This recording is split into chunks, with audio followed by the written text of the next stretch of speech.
fazer a apresentação aqui do web, porque é sobre a aplicação de boas práticas de segurança no desenvolvimento de sistemas web. Então, é de 15 a 20 minutinhos aí, para mostrar o que você trabalhou aí no sistema, para a apresentação. Obrigado, Breno. Boa noite, professores. Boa noite, pessoal. Boa noite. Boa noite. Meu nome é Wellington. Vou fazer um trabalho sobre a aplicação de boas práticas no desenvolvimento de segurança no desenvolvimento de sistemas web. Meu orientador foi o professor Breno, da minha banca. O professor Juan foi meu co-orientador. Aqui é o sumário da minha apresentação, tá?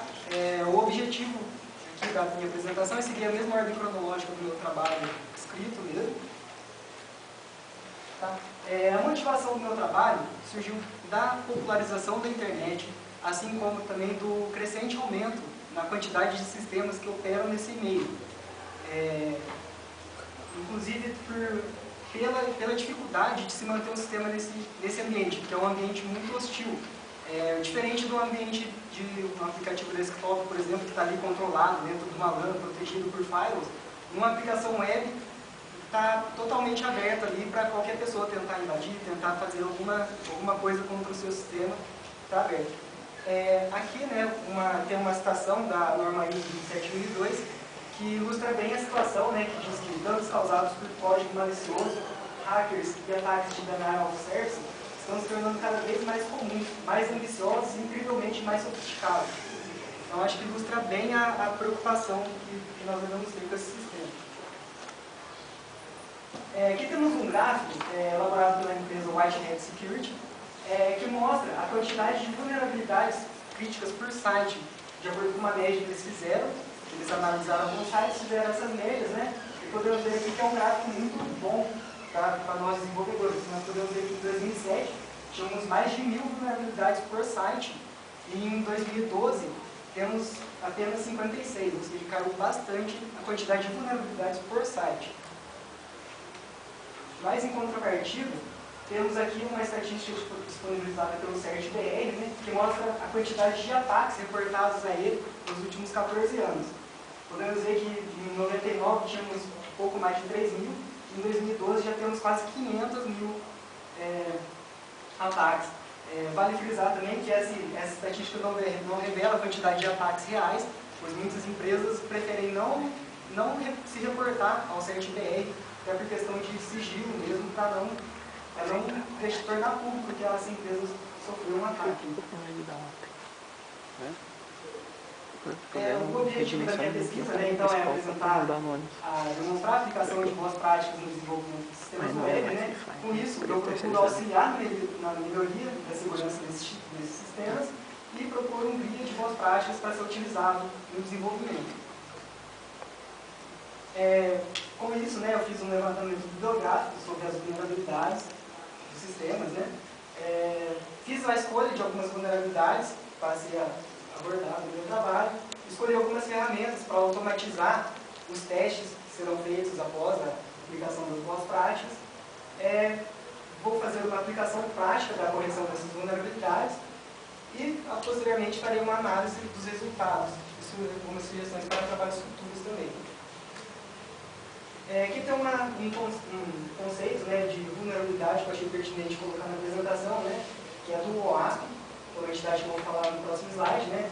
Ela diz que vulnerabilidade é uma abertura ou uma falha no aplicativo, que pode ser uma falha de projeto ou um bug de implementação, permitindo ao atacante causar danos aos stakeholders do aplicativo. A entidade que fez essa citação, né, é a OASP, que é da sigla do inglês, né, que é The Open Web Application Security Project.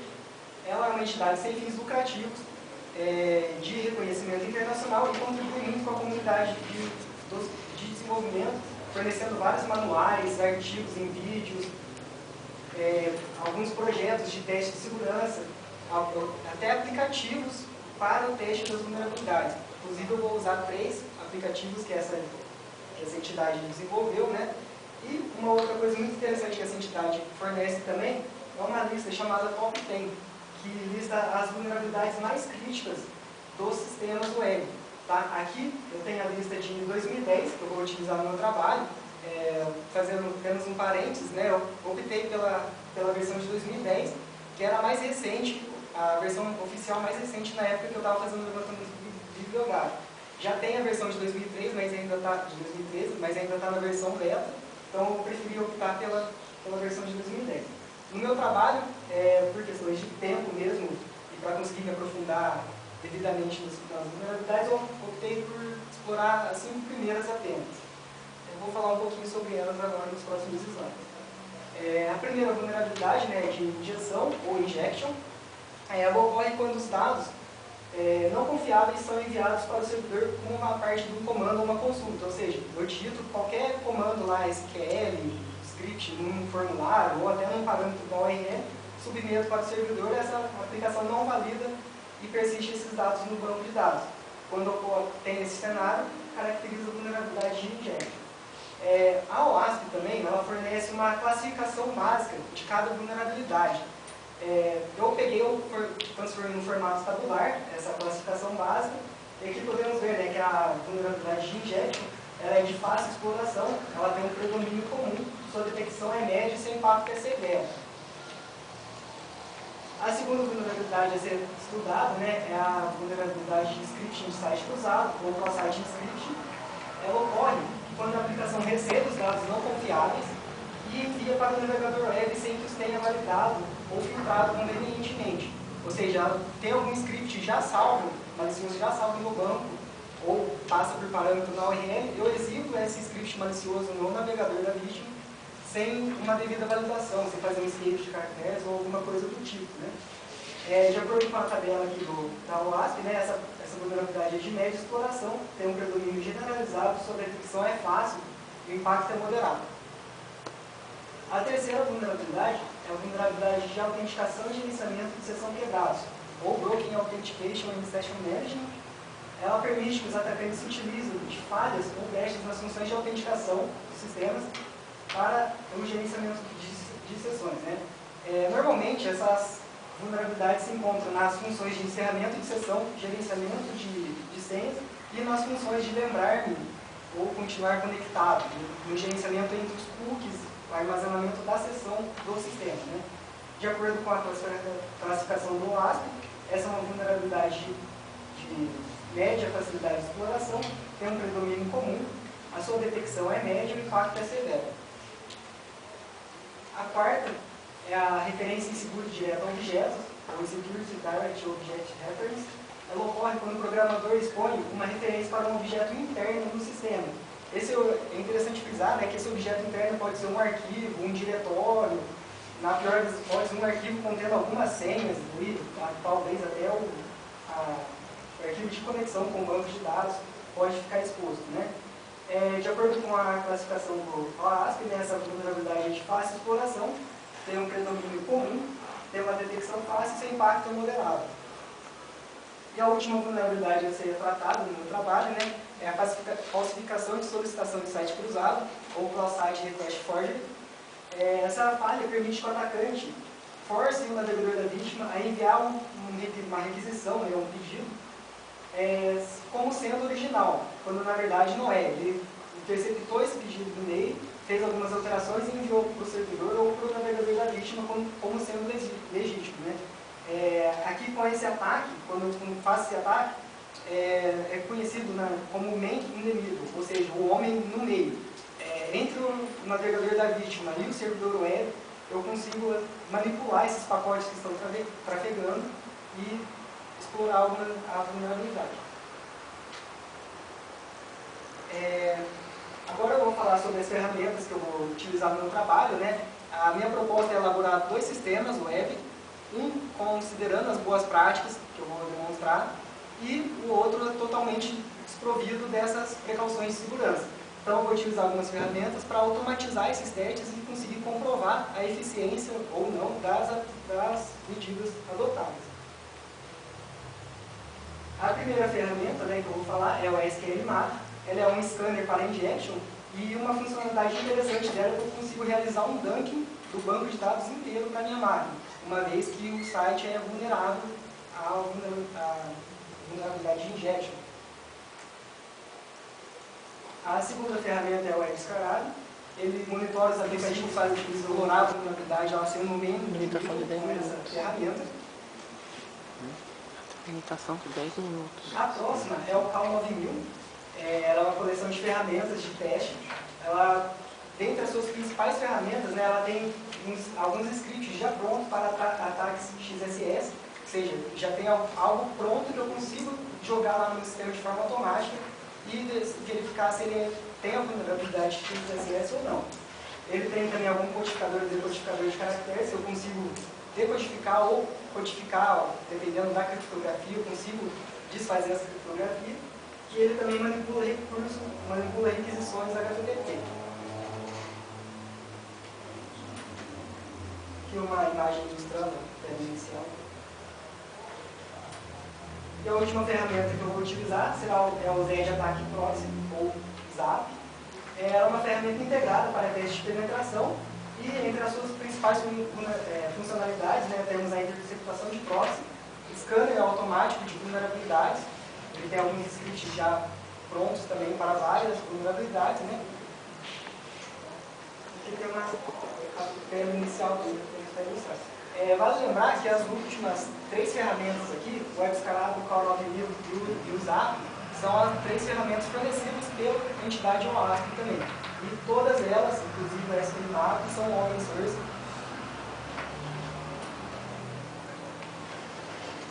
Na metodologia, né, eu vou elaborar um experimento prático para testar a aplicação dessas correções. O experimento, né, ele vai constituir, como eu já disse, de 2 aplicativos web, um vulnerável, o outro comando utilizando, né, as boas práticas sugeridas. E depois eu vou fazer uma análise dos aplicativos com as ferramentas intencionadas. Para atingir esses objetivos, né, foi desenvolvida uma estratégia constituída de 5 passos. Vou falar um pouquinho sobre cada um dos passos aqui nos próximos slides. No primeiro passo, né, foi a escolha das vulnerabilidades. No segundo passo, vou definir quais ferramentas eu utilizaria para testar cada uma das vulnerabilidades. Aqui temos uma tabela ilustrando a decisão que eu tomei, né, de vulnerabilidades e ferramentas a serem testadas. Os passos 3, 4 e 5 ainda não foram concluídos, eles serão concluídos no próximo semestre, tá? E o passo 3 ele vai ser dividido em 2 etapas. A primeira etapa eu vou mostrar maneiras de se explorar a vulnerabilidade, ou seja, como eu vou conseguir testar essas vulnerabilidades. A segunda etapa são soluções para as vulnerabilidades e alguns exemplos de código seguro. No quarto passo eu vou vai se constituir a criação dos aplicativos web. E o quinto passo eu vou analisar os resultados obtidos no experimento prático. Então, até o presente momento ainda não tenho resultados consistentes para apresentar na qualificação, mas frisando, né, que já o levantamento bibliográfico já foi finalizado, já foi definida a estratégia para atingir o objetivo proposto e os 2 primeiros passos da estratégia já foram levantados. Né? Como sugestão para trabalhos futuros, né, além de talvez aprofundar nas 5 últimas vulnerabilidades da lista, recomendo analisar o desempenho dos 2 aplicativos web, para ver se, por exemplo, no aplicativo que teve a aplicação das boas práticas, se ele teve uma perda de desempenho com relação ao outro que não teve essa correção aplicada. Então, essa foi a minha apresentação. Obrigado.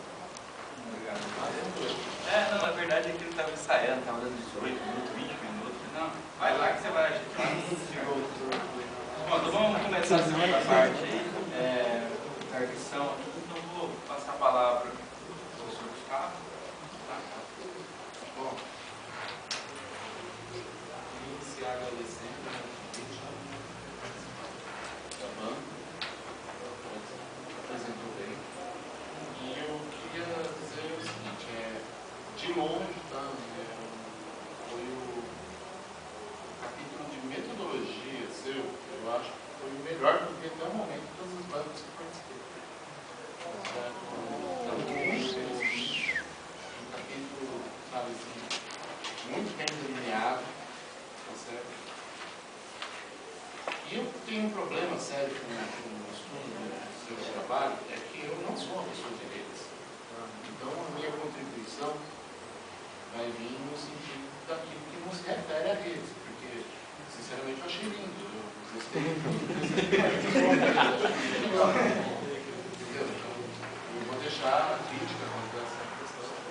ano. Sinceramente, para mim está tudo muito bom. O seu trabalho, você trabalha com a segurança de redes em vários tipos, né, de problemas, em vários tipos de brechas de segurança. Isso leva a vários tipos de tecnologia diferentes e a vários tipos de conceitos diferentes. Então, eu só vou realçar aqui a questão de um caso para você entender o que é hash. Diz para mim. Eu pego alguns dados, né, pode ser qualquer tipo de dados, pego a codificação, em alguns casos a codificação binária, aplico um algoritmo que vai gerar um código único para aqueles dados que foram analisados. Acho que é basicamente isso. Eu consigo verificar depois, fazer o contar do hash. Pelo hash gerado, eu consigo saber qual era o arquivo original. E qual é o problema de segurança com a questão do hash? Bom, ele é, dependendo da criptografia utilizada, eu posso salvar num dicionário, por exemplo, dependendo da criptografia utilizada. E aí, sabendo disso, o que você pode fazer? A pessoa mal intencionada, ela pode efetuar um ataque, correto? Sim. Então, sabendo como o algoritmo hash se comporta, em suma, a pessoa mal intencionada pode direcionar um ataque aonde ele vai sobrecarregar essa sua função e vai lotar uma determinada área. O hash tem uma quantidade máxima começa a acontecer colisões, que nós chamamos. Determinadas funções vão apontar para o mesmo local. Sabendo disso, a pessoa mal intencionada pode sobrecarregar, não o número, mas sobrecarregar aquele determinado local que a função aponta e dar um crash no sistema. Você está vendo a complexidade disso? Você explicou isso aqui, você está falando aí, você explicou em 2 linhas aqui na sua apresentação. Então, dá uma olhadinha nos seus conceitos aqui, se eles estão bem casados, se eles estão bem. Tem horas que você está sendo assim, bem igual e bem, como eu vou dizer, você está sendo quase que taquigráfico aqui em alguns conceitos. Eu acho que também é da própria natureza. Você tem tanta coisa para falar que você não tem tempo para. Então tem que verificar com o seu editor aquelas tecnologias que realmente são importantes e que merecem um investimento um pouco maior e aquelas que realmente você não tem tempo para falar de tudo. Dá uma olhadinha nisso no seu trabalho. Outra coisa que eu vou contar aqui é o seguinte: você fala, né, que você vai fazer, pelo que entendi, você vai construir 2 softwares, né, diferentes, um utilizando as boas práticas e o outro não. E você vai utilizar um conjunto de ferramentas para realizar um conjunto de testes ali. E você vai analisar esses testes de forma a você dizer o que levou essa prática, o que essas boas práticas levaram, correto? Como, já você parou para pensar como é que seriam essas análises? A partir do momento que o aplicativo estiver pronto, né, as ferramentas escolhidas, elas já fornecem, eu optei por essas ferramentas, que elas já oferecem bastante coisa automatizada. Então, com os aplicativos prontos, né, eu pretendo basicamente, na maioria dos casos, aplicar o scanner automático e analisar os resultados obtidos. Que apenas com o scanner, acho que 3 das 5 unidades, eu já consigo ter um resultado já. Se é vulnerável ou não. É essa questão. Da forma como você está colocando aqui, está me parecendo que a sua análise, não sei se é isso que está na sua cabeça, vai ser 0 a 1. É vulnerável ou não é vulnerável? Entendeu? E eu não sei se isso é real. Eu não sei se essa análise é possível. Entendeu? Em suma, eu acho que você tem que estudar um pouquinho como fazer essas análises. Entendeu? Quais são os resultados, que resultados as ferramentas entregam para você e como é que você vai tratar esses resultados. Que tipo de métrica você vai utilizar, quais são os indicadores que a ferramenta te retorna, como você pode tratar esse resultado, se você vai plotar isso em gráfico, se você vai estudar isso em valores numéricos, que tipo de forma. Eu não vi nenhuma referência aqui no seu trabalho sobre como fazer essa análise. É sempre complicado quando a gente faz uma análise, um trabalho científico, justamente é isso, é você saber que número eu vou usar. O número, qual o número que favorece a minha análise? O que esse dado me traz? O que ele indica? Entendeu? Eu acho que é um ponto que vai valorizar muito o seu trabalho, entendeu? Se você pensar nisso, eu acho que vai ficar show de bola, entendeu? Então, eu acho que rever essa ideia que você está falando. Outra preocupação que eu tenho é o seu tempo. Tá? Porque, olha, são construção de 2 softwares. A aplicação desse conjunto de análises, desse conjunto de ferramentas. Obtenção desses resultados. A análise desses resultados, escrita de conclusões e permeando tudo isso a sua documentação. Você vai ter que ter um jogo de cintura razoável. Aí, toma cuidado. Pega seu cronograma na ponta da linha. Não é problema exclusivo seu, muitos colegas seus têm o mesmo problema. Mas eu me preocupo no seu caso. Precisa apontar isso. Para você pegar esse.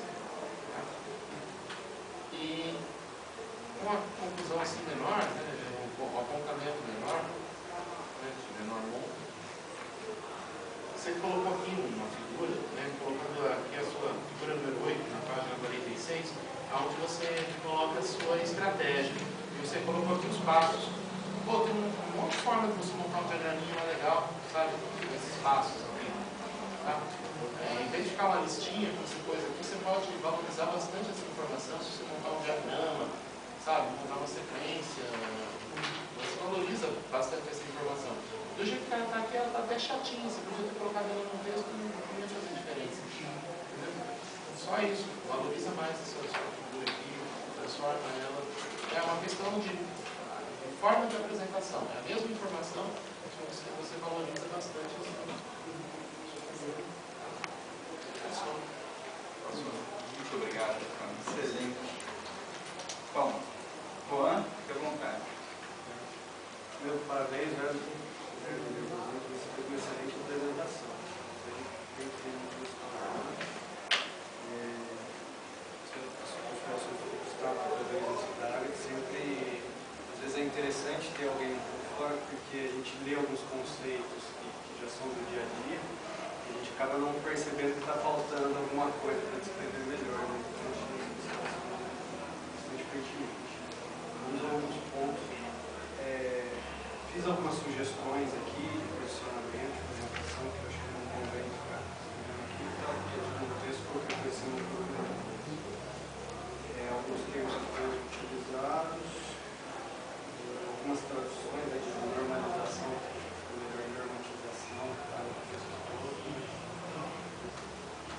Eu achei que apesar de você estar seguindo o guia da UASP, eu acho que está faltando um pouco de referências adicionais para não ficar tão parcial acima da empresa. Então, até alguns trechinhos aqui, algumas sugestões. E aí, 2 itens importantes. Fiz essa imagem que o Gustavo tinha comentado, eu fiz uma sugestão também sobre ela. 2 itens importantes. Primeiro, eu fiz uma sugestão de outras 2 ferramentas para você utilizar. Acredito que as que você escolheu aqui são todas excelentes, talvez até melhores que essas aqui que eu estou te sugerindo, mas como você está seguindo os guias da UASP e das 5 ferramentas, 4 são da UASP, talvez mesmo que elas sejam inferiores em termos de coisa, só para ter uma variação, não assim. Mas as ferramentas que você escolheu aqui são excelentes. E aí, eu tive... pega bem em cima do que o Gustavo falou aqui, da metodologia. Então, eu fiz uma sugestão aqui do guia do SSTI, atualmente está na versão 3, ele é uma metodologia para pen test. Então, eu indiquei aqui que talvez solucione esse problema. Agora, quando você vai fazer a análise, como ele é um guia para pen test, então ele vai te dar um direcionamento de como realizar os testes e analisar os resultados. Para você não ficar quebrando a cabeça de ter que criar uma metodologia e utilizar uma receita consolidada. O resto está bem escrito, está bem legal. alguma coisa você já deve ter feito, talvez no movimento, né? Na disciplina, você tinha feito alguns testes já de injection, que é um dos problemas aqui, né? Essa foi a que eu mais, vamos dizer, brinquei até agora, foi com a de injection e a segunda que é a GXSS. Então, as duas que eu já fiz alguns testes. Então, parabéns pelo trabalho. Obrigado. Bom, reforço aí a sugestão do professor Gustavo e do Juan, são bem-vindas mesmo.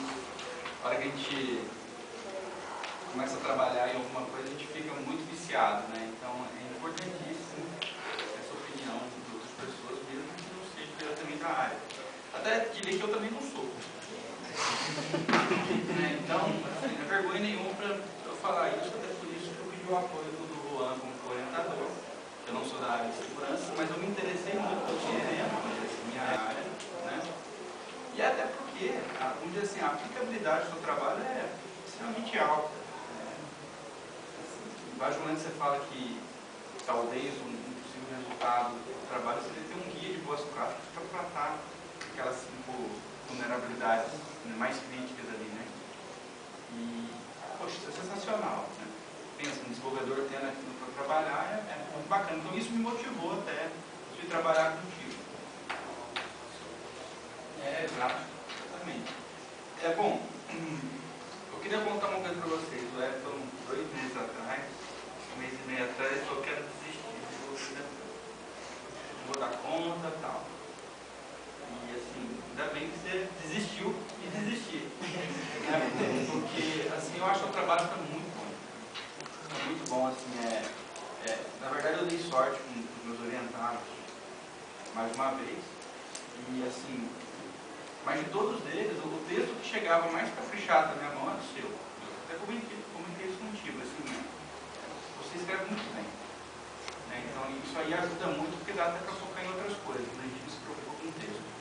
Né? Então eu queria ressaltar essa questão. Né? Eu, como orientador, também senti falta de outras referências em CIDAOA. Principalmente na hora que a gente fecha o foco lá no top 10, lá, tal, não sei o que, a gente só vê o ASP, não, talvez a gente consiga até artigos em 3L que nos auxiliem nesse sentido, então eu já coloquei aqui um ajuste que a gente tem que fazer. A métrica, a gente de fato não tinha pensado até então, não tinha discutido sobre isso, assim, importantíssimo, a gente tem que definir como que a gente vai analisar, como que vai fazer essa comparação, quais foram os ganhos que a gente teve. Inclusive colocar lá no levantamento biográfico, né? Então assim, a gente tem trabalho aí para fazer. Né? Isso o Elton até tinha me procurado, mas eu não tinha lembrado da metodologia. Eu lembrei disso na hora que eu estava lendo o texto. Eu que deixei ele na mão.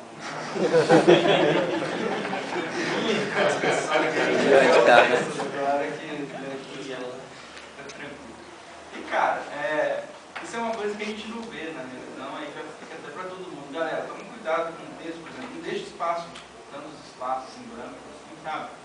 E isso aí visualmente é horroroso. Então, assim, pra mim, eu tenho minha pública também, então, assim, a gente tem que tomar cuidado até para qualificação nem tanto, mas para o final, tentar evitar. Porque a maioria dos pacientes falou de imagem, né? Imagem. Mas você pode puxar o texto para frente e tampar esse buraco. Esse é o lance. Sim. Reduzir a imagem. Você pode reduzir a imagem. Tem vários recursos que você dá para você usar para tampar o buraco. Eu vi, mas na verdade, mas é questão de coisa. Eu vi outros trabalhos, né, que tinham imagens muito maiores que eu. Eu fiz algumas sugestões aqui. Não é errado você utilizar, mas eu particularmente acho que se não for uma imagem que vai agregar muito, você não pode colocar uma imagem de meia página ou mais. Né? Mas as suas até que não estão tão grandes. Excelente, então era isso que eu ia falar, foi boa apresentação, tá? Beleza? Galera, um minutinho. Acho que você perdi o Uma coisa muito boa.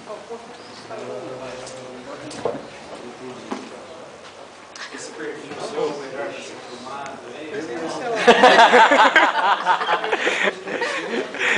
Pô, deixa eu celular Bom, dele. a gente discutiu aqui, a gente tem muito trabalho pela frente, não pode desistir agora, aproveitar o mês de julho, não é para descansar, para trabalhar, né? Então, parabéns. Eu faço 2 com 9. Aê!